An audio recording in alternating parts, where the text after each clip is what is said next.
Grace Watkins, welcome to The Mentor. Thank you for having me. Just want to sort of dig around a little bit, know a little bit about you. Tell me about you. That's probably the best way to start.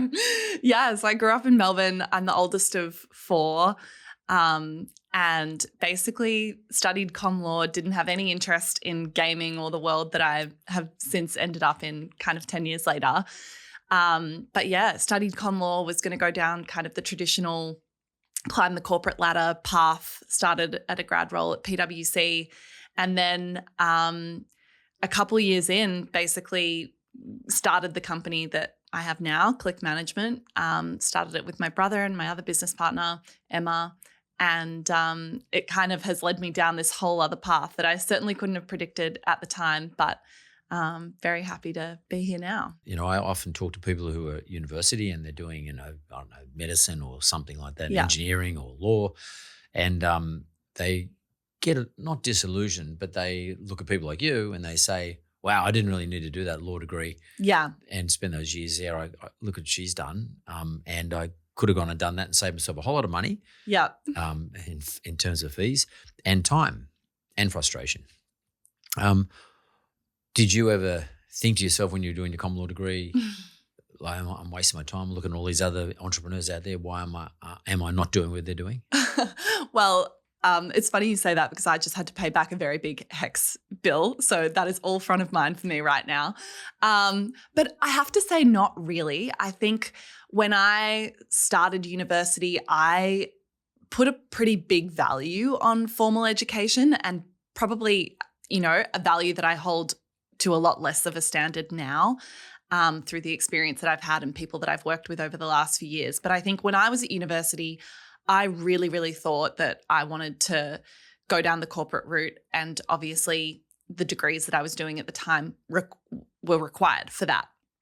I think since changing and going into more of like an entrepreneurial role, my opinion on the requirement for formal education has changed a lot, I would say. I think I still really value mine. I feel like I gained so much, and I'm kind of try to stay with the mindset that if you're happy where you are now, you can't like regret or wish to change the path that led you here. But I definitely think my thoughts on formal education and the need for it have changed a lot over the last 5 years. I think I used to really think that perhaps, and it was a naive belief, but I used to really think that was a essential component of a recipe for success. And I think I've just been exposed to so many different kinds of people, so many incredibly driven, hungry people that have gone on to create amazing things for themselves. And I just think if you have the right mindset, sort of the formal requirements aren't going to stop you or enable you to achieve what you want to achieve. That's assuming, of course, you don't place as much value on being a banker or a lawyer as you do on what you're doing now. Because and that's not to say, obviously, if your dream is to become a doctor or your dream is to become a lawyer, then you got to do the uni. That's like essential part of it. But I think I used to really think that for anything that was going to be a really valuable thing, and I think it's not necessarily the case anymore. Is that more a reflection on the formalities that the tertiary education institutions put in front of you? Because like when you're doing a commerce law degree, I don't know what it's like at Deakin, but I know what it is like at University of New South Wales. They make you do humanities subjects. Yeah. They try to build a broad person in their mind. Yeah. Their philosophy is to broaden a person's education, and they get you to do all sorts of subjects which are probably give you options to, go down criminal law or go down business law or corporate law or tax law, whatever. So they try to give you options, but at the same time, you only end up taking one of those options, which basically means all the other stuff is shit. It's just wasted, and time and money. It's money too, because you have to pay for every subject. Yes. You incur another. So do you think your view is more a reflection on the structure of formal education today? Maybe. I mean, I think kind of getting that broad experience can be really valuable as well. But I actually think that universities kind of have a challenge at the moment to keep up with how fast different industries are moving. And certainly, most of the work that I'm doing now, there just wouldn't have been an option to do formal education for that, even when I studied like 5 to 10 years ago. there are so many new jobs that are being created all the time, and there are going to be jobs that exist in 5 years that we couldn't even predict right now. And therefore, you can't necessarily be studying for them in a formal capacity. So that's definitely the spot I've ended up in. I absolutely don't regret my university degrees. Loved my time at uni. Loved like getting a whole taste of different things. I did criminal law. I like shadowed a criminal lawyer for a couple of years, and honestly, I gained so much out of that as well. But for particular roles, I think it's not a make or break. And if you haven't gone to uni, it's not something that when I'm hiring for people now, I don't place a huge amount of value on what they studied or if they studied. Could it be though? And by the way, I'm sure I've had this observation leveled at me. I won't even call it a criticism. You know, white, male, privileged, educated. You can easily say that, Mark. It's a bit like becoming a politician and you're wealthy, you become an independent politician and all of a sudden you become really green-centric. And because, you know, you can be that way because you have the money and you have the position. Could it be that you are now saying that because you have done very well? It's been levelled at me in the past. Yeah. And that is something that's talked about a lot. Definitely. Yeah, that's a fair point to make. You're not white male, you're white female, that's all. Yeah, all the other things, probably apply, apart from the male bit. But I think that's a fair criticism to make, but I just don't necessarily think the correlation is as tight as I thought it might have been at one point. I mean, certainly my two business partners, they didn't finish university. Half the people on my team, I don't think, finished university. Probably now, or if I was talking to someone, I just wouldn't want them to get into the mentality where they feel as though whether or not they have a university degree, or certainly how well they did in that university degree, is a future measure of success. I think young people can beat themselves up so much in their really young years over like, oh gosh, am I closing off a pathway by not going to university? Have I closed off a pathway by not getting a distinction average in my commerce degree or something? And I just think that's not the case. I think it's more, I would say, around trying to have a growth mindset and not being bound by the circumstances that you've had or grown up in. And I absolutely say that with privilege. But I think it's more around trying to have a mindset where your destiny is like in your control. How does someone like you then get into what I consider to be, in a looser sense or in a modern sense, the entertainment industry? I mean, I remember when I was an early teenager thinking the entertainment industry was so cool. I was like, always thought that was really cool, but I was less interested in the people that were kind of the face of it, you know, like the singers and actresses. And I was more interested in the idea of like, who are the people behind the scenes, like pulling the strings to make this all happen? The power brokers. Yeah. I found that fascinating. I was like, there must be all these people behind the scenes that are making this stuff happen that no one sees. But, you know, I kind of got into the later years of high school and definitely through university and probably just didn't feel like the entertainment industry was an option and, you know, was really pulled into people around me that I think had really good intentions but wanted me to probably choose a path that felt really safe, felt like it didn't close you off or pigeonhole you too early. And so I kind of went the commerce law degree because I thought, oh, that's a good degree to have, doesn't close off any options. You know, applied to the firms that people said were the right firms to go into. So I got a job. Pathway. Yeah, I got a job at PwC. And then I think I got there, majored in accounting because I think people were like, that's a good major to do if you're doing commerce. I didn't even really like accounting that much. And then suddenly I ended up at an accounting firm because I feel like I'd followed this path of everyone saying like, oh, this is the right thing to do. And then I think I was probably 6 months into my time at PwC and I really liked it. I loved the environment of working with people. It was really supportive. It really fostered learning. They gave me incredible opportunities. But I was like, I was like, is this it? I'm like, do I actually even like accounting? Like, why did I major in accounting? I think I failed my first assignment that I did for accounting. And I think I realized that I'd kind of followed this path and not necessarily put the independent thought into what do I actually want to do. And that's hard to do when you're like 22 because who knows what you want to do. You have no idea what options are even out there. And I think that's like something a lot of people fall into probably.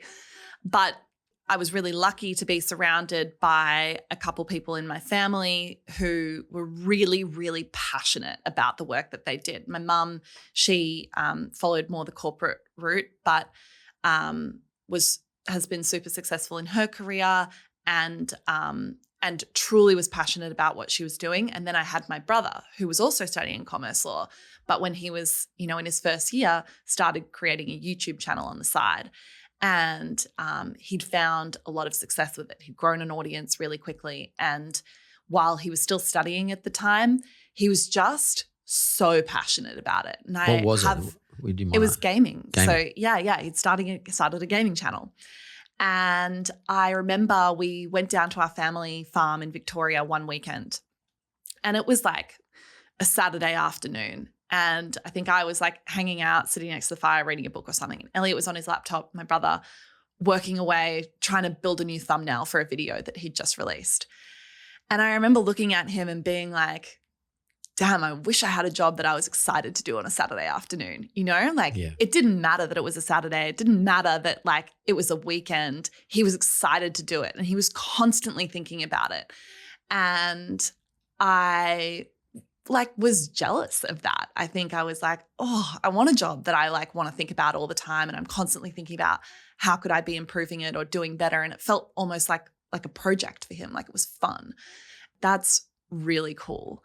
I kind of had this feeling where I just knew I wasn't afraid to work hard. I wasn't afraid of the idea of hard work, but I really wanted to work on something that felt fun and felt like I was excited about doing all the time. That's probably what kind of sprung my interest in trying to figure out something else I could do in addition at the time to the work I was doing like at a PwC. side hustle. Yeah, I wasn't thinking about quitting my main job at that time. I was just thinking, oh, maybe there's something I can do on the side that would be fun that maybe will look good on my CV if I try to go for a consulting job or something one day. You said gaming, but that covers a lot of sins. Yeah. What was your brother's gaming YouTube channel content? What was it about?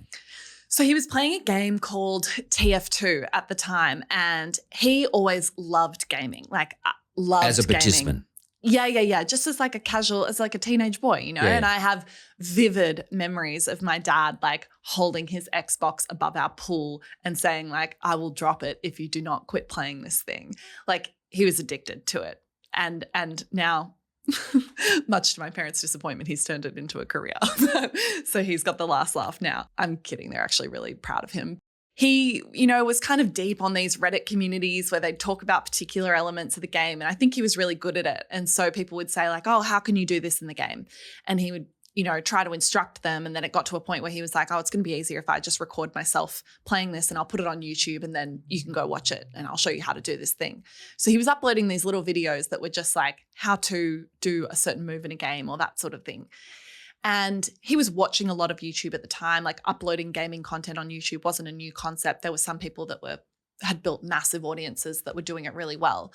Little bit by little bit, he just started to sort of make these videos a little bit more creative. He'd commentate himself doing something. He'd kind of play the game in a funny way. He'd do it in a silly manner. And people loved it. People really liked it and they liked watching him. He kind of quickly built this audience and he didn't tell our parents, didn't tell anyone until he'd grown to 50,000 subscribers, I think. And he was still at college. He was at ANU actually. Canberra at the time had really amazing internet, the best internet in Australia. So it was great for gaming. Fast internet makes that really easy. And it was really good for uploading YouTube videos as well. But he started to stop going to his university classes and was just staying in his dorm gaming. And then the college kind of realized hang on, you're just staying here. You're not even going to class. So you got to go. So then he had to tell our parents and he was like, hey, I'm thinking I might just defer university for a year, take a gap year. And he framed it as a gap year. But anyway, and then he never went back. And how did you then parlay that into, because you and he together and click, right? Yes. So how did you who was the one who said, okay, let's just stop all this. You're doing a great job there, but you can continue on. But let's build this business. About 3 months before I started at PwC, he'd come to me with an early idea, and he was like, "What if we were to create some sort of marketing platform where brands could say, hey, I want to work with this influencer and get them to promote a product." the basic concept of influencer marketing, which is a lot of the work that we do now. But he kind of had this idea and he was like, what if we create a platform, like a marketplace for this? And I was like, I'm 3 months out from starting my grad role at PwC. Like, no way, I'm not giving that up for like this idea. So that kind of fell by the wayside. Probably a good thing. It wouldn't have worked anyway. I don't think it wasn't the right idea. But about 8 months into my time at PwC, he had been working with a manager at the time who was just helping him negotiate a lot of the kind of commercial deals, ambassadorships, brand deals that he was doing at the time. You mean a talent manager? Yeah, talent manager. Someone was helping him negotiate his deals. Yes. Yep. Yeah. And it had provided a huge amount of value to him.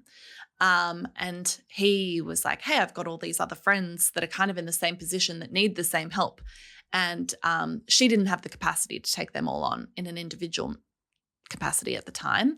So the three of us started the business. Three being you, him, and Emma, so his manager right, at the time. Yeah, his talent manager at the time. Yeah. Who didn't have capacity. No. So you added capacity. Yeah. Yeah. And I had no experience in this, but I was fascinated by the entertainment world, which came back from, my earlier time as a teenager. And I just found the whole thing really interesting and I was really excited about it. And I was like, I just need to be a part of this somehow. And, I didn't have very much bargaining power at the start there to be a part of it. She certainly knew a lot more than me. He was providing a lot more value to the business than me, but I was like, guys, just let me and I'll prove my value. And yeah, that's how it started. We were all doing it sort of part-time. But then within a year, I'd quit PwC. Emma, my business partner, she'd gone all into the business. And I think, what got us really excited about gaming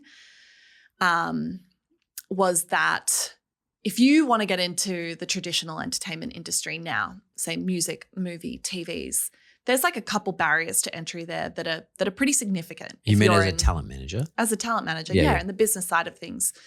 There's like a couple barriers there if you're in Sydney, Australia, that are pretty significant. The industry is really in LA. The industries here in Australia are quite small. The growth opportunities, the size of what you're able to do is just not as developed as it is in the States right now. So there's not many opportunities to kind of get in there and move and shake things quickly. Does that mean there's no big stars or not enough big stars? I just think the industry is too small and it's quite domesticated for music and movies. Right. There are a lot of musicians. It's hard to break into the US if you're an Australian musician. And if you're working on movies and TV in Australia, it's hard to get that kind of global exposure if you're working behind the scenes on them. And then the second thing is that both those industries have really well-established structures.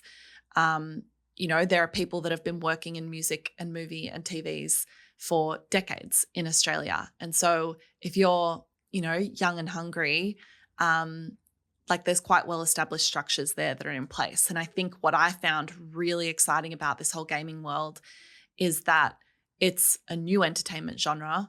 It's bigger than music and movies combined globally now by revenue. And wherever you are in the world is no inhibitor to the work that you're able to do. So for us, our business, like 75% of our revenue comes from the US.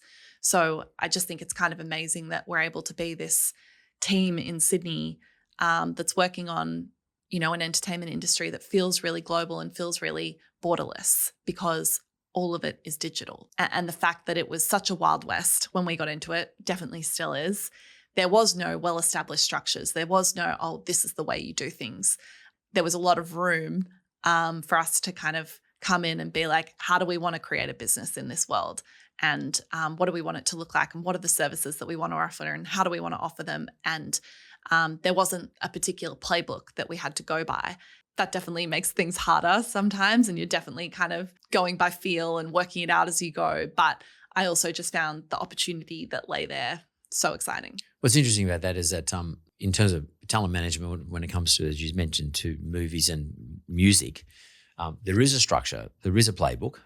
But when you have a playbook and a structure, it's controlled by the incumbents because they set the playbook and the structure up and they set up in such a way that it builds a barrier to entry for new players, which is the very thing you're trying to avoid, which is why I went into the gaming world. But equally on the flip side, the gaming world doesn't have any structures or, as you said, a playbook, which means that whoever can create an efficient structure and a playbook, well, there's no barrier to entry, and effectively, and it also means that you can not only survive, but you can thrive in that environment. You can actually be a leader, irrespective of your age. I don't mean your actual physical chronological age. I mean the age of being in the business. You can create shit on the way. You can make some mistakes, but the industry is much more forgiving. You're into the area you're going in, because I've seen that in banking too. By the way, I just saw that in the early days of my wizard business, there was nothing to tell me as a non-bank lender what I should do. There is today, but in those days it wasn't. So I could pretty much create it on my way through. It's much harder now though. So in terms of, but I just want to just fold back a little bit. Who came up with the name Click? You know what? It wasn't a very interesting story. I think we paid someone like $500 to do a basic branding for us at the start. And they sort of came up with the name and we were like, yep, that works. We'll take it. I wish I had a better story. I wish I was like, yeah, it was so creative, great name, but it wasn't the case. I'm disappointed. And then, I'm sorry. And then in terms of your initial talent, not your initial talent, but the talent that you try to manage, how did you get your first talent? Well, we were really lucky because we had my brother Elliot, who was, a part owner of the business and could really advocate for the value of management. I think having someone that was a creator himself and that had massively benefited from having management, he was so valuable in being able to go out to market. And when we were talking to people and trying to pitch them this idea, most of these people had never had management before. And he was able to say like, hey, here's all the value that it's added to my career. He became your advocate, but how did you do that? Actually, I remember we were at a coffee shop. We used to go to this coffee shop all the time called Kawa in Surrey Hills. That was like where we would just meet up every week, and I'd sneak out of PwC and go to Kawa. Was that cafe. A haunt though for gamers? No, not for gamers. I don't know why we picked that cafe, but that was where the three of us would always hang out. And we went there, and I think when we were building the initial business model, and I say business model, loosely. it was like a notepad, like back of the serviette kind of, can we actually make this work? What do we think the numbers are going to be? And it was sort of like, okay, let's create a little hit list of like 5 to 7. I think maybe we had 7 talent that we were like, they would be our ideal people to kick off with. Yeah, they were people that we thought were creating great content. They'd already built an audience, so we knew that they resonated with a group of people. How did you do your research? Who did the research? You, your brother, your Emma? All of us together. I think Elliot was pretty influential. And actually, if I think about it, there was a game at the time called Overwatch that had just been released. It's a big game. It's owned by Activision Blizzard, who are a big developer, and that had just been released. And there was a group of content creators online that were kind of growing, making that content because people wanted to watch it. It was a new game, so they wanted to find people that were good at the game, that were fun to watch. And so Elliot, my brother, was playing that game, and he had a little group of friends that he would regularly play with. And we really just signed that group. And it was a really, in hindsight, I think it was a smart way to start because they had a little bit of momentum going behind them already. So there was quite a bit of inbound interest on those people from the get-go. But I think we just, reached out to them and had a few conversations. And I'm trying to think back to this time. You know what? It was right around when there was a big gaming convention happening in LA. And actually, we flew them all out to LA to go to this gaming convention. Yeah, well, not me. I didn't have any money at the time, but I think Elliot put in like 10 or 20 grand of money, and we just put it all straight to flights. But you made a big bet. Yeah, we made a bet. Yeah. That's how it kind of kicked off. And that was it for the first year. We basically had a group of like 7 talent, and that was what we focused on. That's when I was still working at PwC, sort of full time. They kind of let me go down to half time.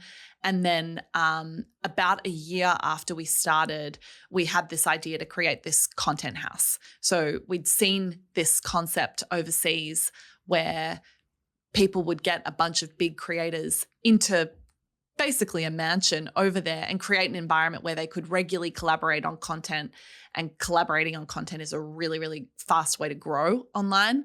It's nearly like a reality show, though. Basically, Yeah. like a modern day reality show. Yeah. Yeah. And we were like, this would be really cool to do. It was right when Fortnite had just released, which I'm not sure if you've heard of that. Yeah, no idea. Yeah, okay. It's like one of the biggest games in the world now. And it was just when they'd released. So we had a group of like 5 or 6 creators that were creating content on that game, and they were growing, their audiences were growing. And we were like, if we could get these guys in a house, that would be amazing.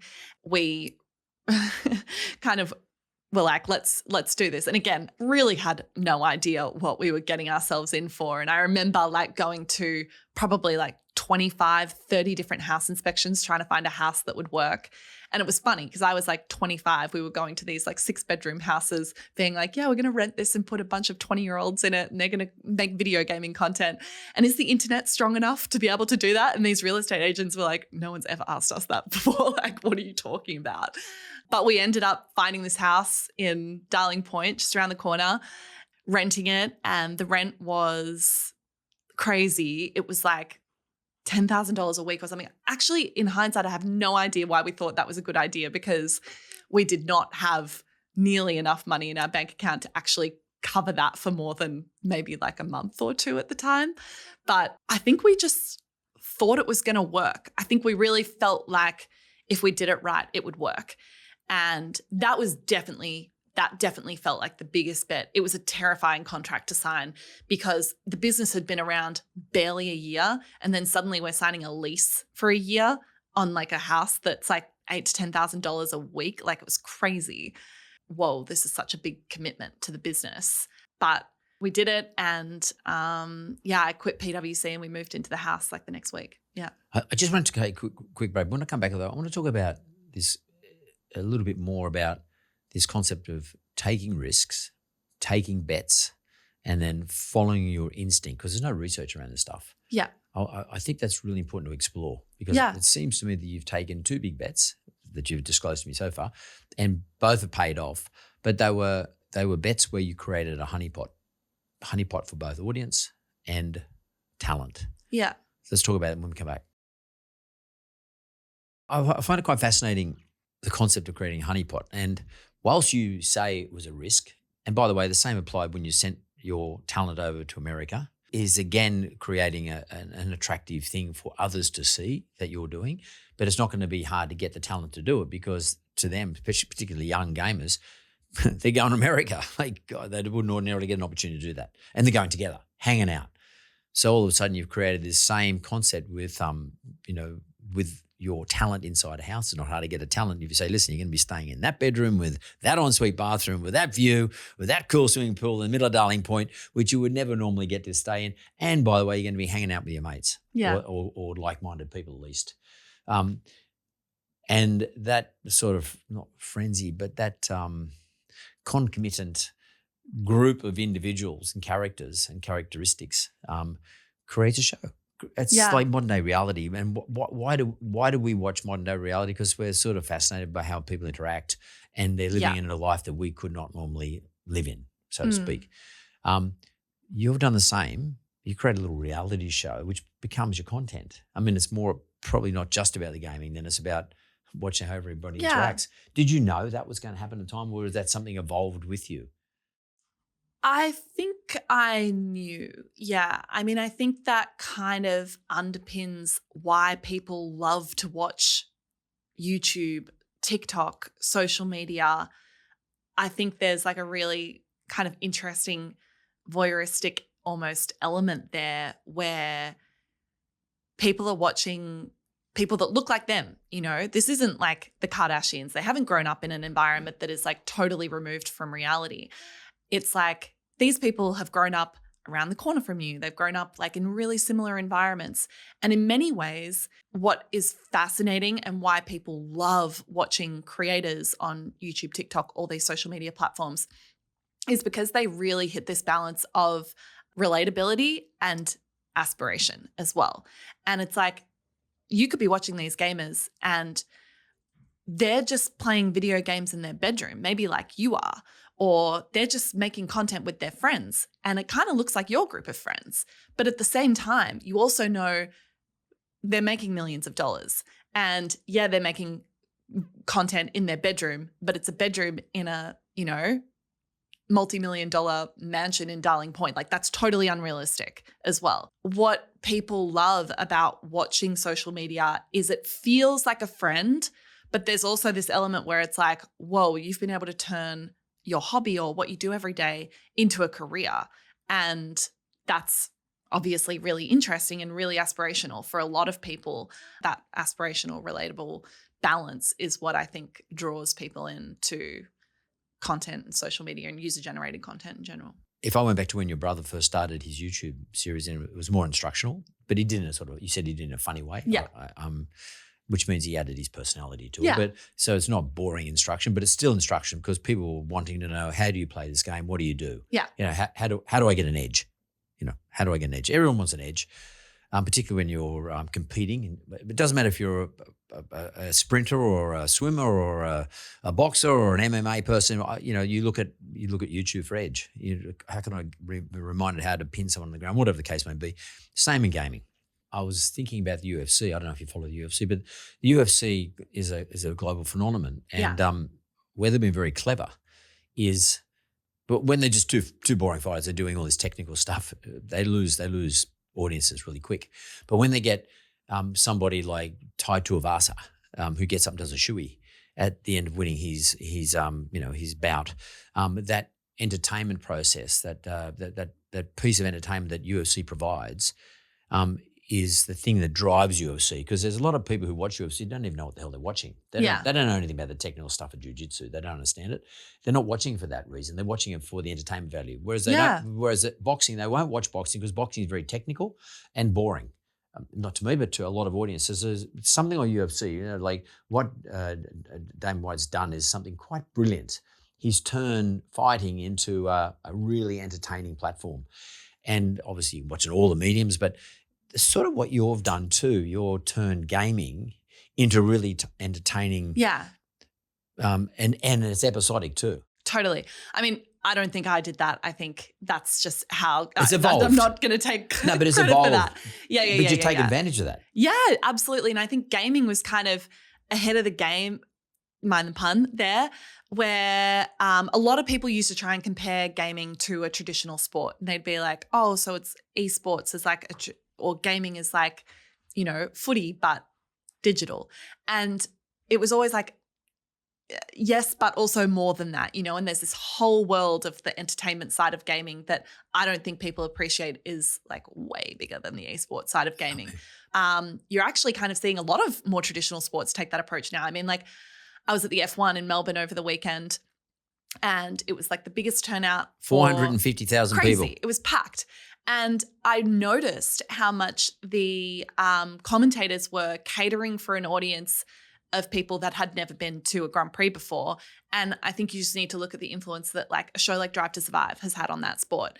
And suddenly it's like you've drawn in a whole new group of people that they might not know, like I certainly, my boyfriend's a diehard F1 fan, but like I might not understand exactly how like qualifiers for an F1 work or, what's the difference between like a red flag and, whatever. But you've found this whole group of people that care about the personalities behind it and they know who Danny Ricciardo is and they care about, the kind of competitive elements between like Max and Lewis and that sort of thing. You raise a significant point, and it's the difference between esports gaming and esports gaming entertainment. Gaming is a really big umbrella term. Yeah. When you're talking about the kind of content that people consume in a gaming world, beyond people actually buying games and playing them themselves, or not necessarily buying, given so many are free to play now, but playing the games themselves, there's lots of gaming content that people consume. So there's esports, which is the competitive gaming, which is much more akin to traditional sports. So that's maybe what you've seen in articles. It's a huge buzzword at the moment, this esports thing where there's teams and massive tournaments in stadiums over in the US and, teenagers competing for multi-million-dollar prize pools and that sort of thing. And those people are the best of the best. And there's at the betting game. on those too. There's betting on those too. People make markets for it. Absolutely. So the people that are in that world, they are the best of the best at the games. They're often fairly young, honestly, because their reflexes are so fast. They're really, really skilled. But then there's this whole world, which is what I would call more the entertainment side of gaming. And these are the people that are uploading like videos on YouTube, or they're streaming on Twitch, and perhaps they're not the best at the game. Oftentimes they're really not the best at the game. They're probably good because they play so much, but they're not at that super high skill level. But they're playing it in a funny way. And maybe they're doing a challenge where they try to win a game of Fortnite by hiding in a bush the whole game, or they're trying to win a game of Fortnite by playing only with one hand, or something like that. They're doing things in a really funny way. They're commentating themselves playing the games. They're playing with friends. It's funny. It's really entertaining. And that is a huge, huge part of where the audiences lie. And actually the audiences on that entertainment side are so much bigger than the professional esports side. That's where there's a real distinction on what gaming is able to provide versus a traditional sport. So just on the professional side, so can you give me some perspective around the professionals, and then give me some perspective around the social guys? I mean, the professional side, I don't want to downplay that at all, because it's massive. There are millions of people that watch some of the big esports games like Dota or Fortnite, and the prize money for those tournaments can be massive. I think the biggest prize money in gaming right now is for a tournament called the Invitational. And I believe the prize pool this year is larger than the prize pool for the US Masters right now. Wow. It's really significant.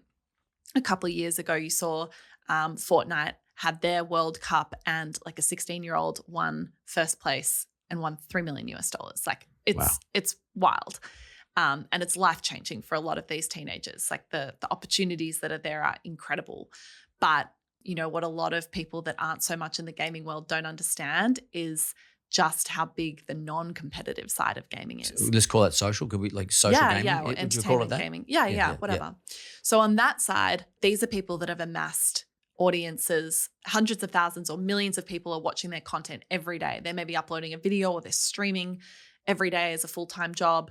Thousands of people are tuning in, and they're making money through more advertising dollars. So if you go onto YouTube and you see a YouTube video, you might see an ad that pops up before that video. You probably do. The YouTube takes part of the revenue from that ad, and they distribute about half the revenue to whoever's page it's on, whoever's page the ad's showing. Yep. So creators are really incentivized to grow their audience and therefore grow the amount of revenue that they're able to make. They're also making money through advertising deals or sponsorships, that sort of thing. And they might have merch lines or other product lines where, people that watch them every day want to go and buy a hoodie with their name on it or something like that in a basic form. Yep. And that can be massive on another scale. Like the top creators there are earning millions of dollars a year, and there's a lot of them. It's huge, and the opportunities that are there are just really, really significant. So where does click management fit into those two scenarios? We really represent the more entertainment, social side of gaming. We do a little bit with esports, but I think I find the kind of social entertainment side of things really interesting, because these are people that have built loyal audiences. The way that they're able to speak to an audience and communicate products that they like, or have that kind of word of mouth effect is really powerful. What do you do for these particular talent? So what would you negotiate for them? Oh, a lot of the deals that we're negotiating on a day-to-day basis are sponsorships. So it might be a particular product that's wanting to promote to an audience. And as I said, where I think gaming's really interesting is that we're able to reach this demographic of people that is otherwise quite difficult to reach through traditional advertising. And that is young men. A lot of guys now, out of home advertising is not as powerful. They're probably using an ad blocker on their computer. Young people in general are just being exposed to thousands of advertising messages per day. And I think young audiences are really smart on what ads look like. They know what an ad looks like. They know when they're being sold something. If you're able to access those audiences in a way where, if I want to watch your videos every day, I'm clicking on your videos every day. I feel like I know you, I know what you like. I know the habits that you have every day. I know the kind of clothes you wear, the games you play, the music you listen to. So if you're going to recommend me a product and say, hey, Asus has come out with a new gaming laptop and it's perfect for when I'm traveling and I'm able to, game on the go and create videos on the go, that is so much more powerful as a marketing tool. And the kind of brands that we're able to work with now have spanned so far beyond gaming, which I think is really exciting. We did a campaign a couple of weeks ago with Uber Eats and Macca's. We're doing some stuff with HelloFresh at the moment. We've done using stuff with gaming clothing talent? brands. Yeah, Yeah. understand.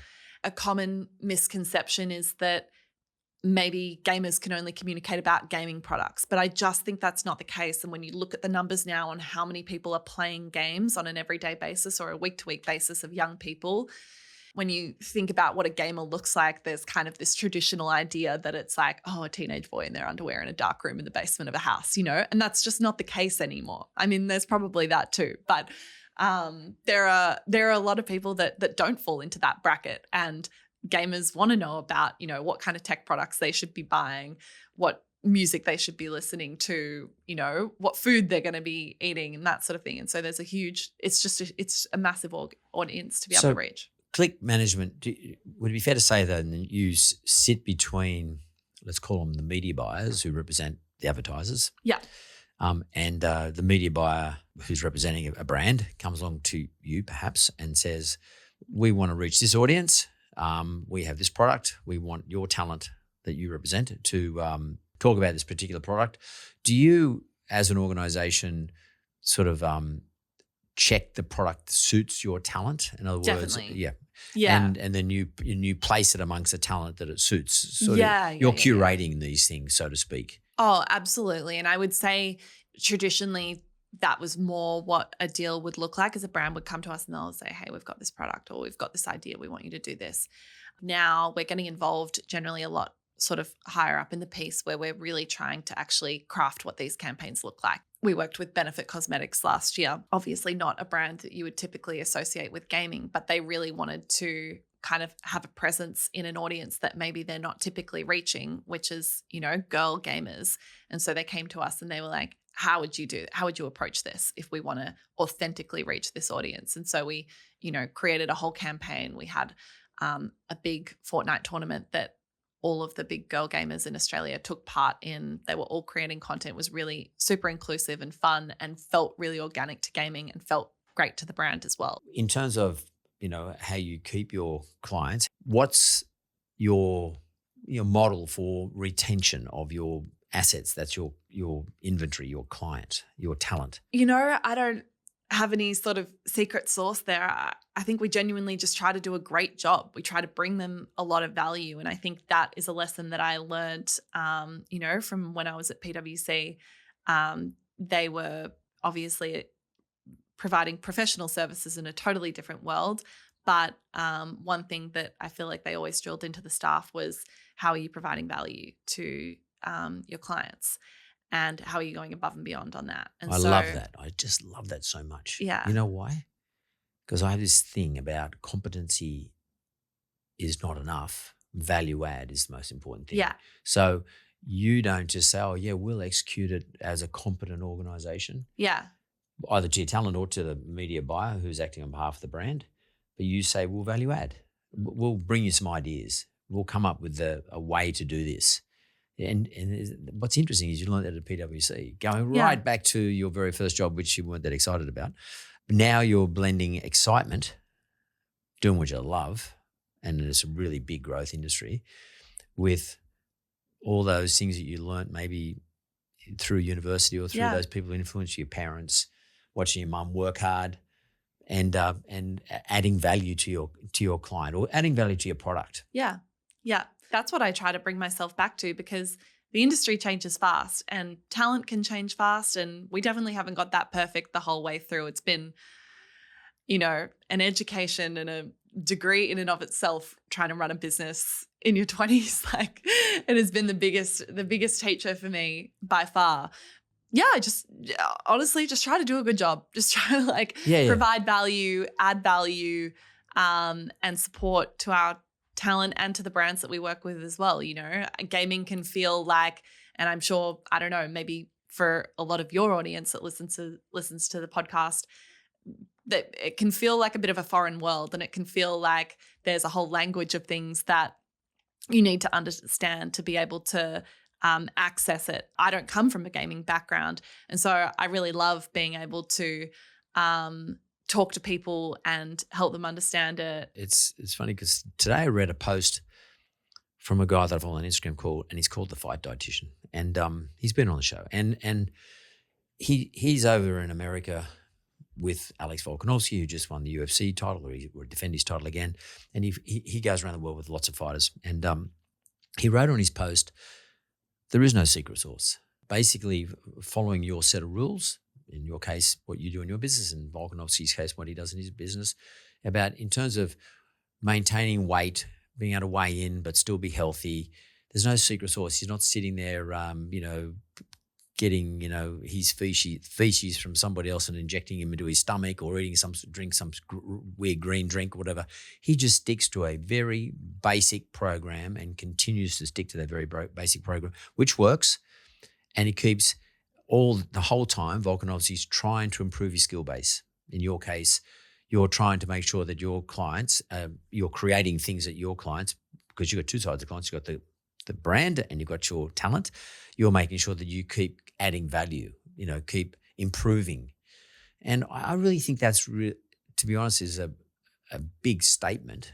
And it is really the answer to the question, what's your secret? And my secret is there is no secret. Yeah, I love that. I also find that really kind of empowering as well, because I think, a couple of years ago, less so now, but like definitely over the period of starting a business, there were times where I felt like, oh gosh, I have no idea what I'm doing, or I've never been in this environment before. I don't know how to handle it. And I was, looking to other people and thinking like, how are they managing this? Or how have they been able to build their business like that?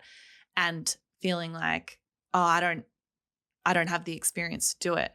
I find it quite empowering to think about the fact that like generally there is no secret sauce, and these people aren't necessarily that much smarter than you.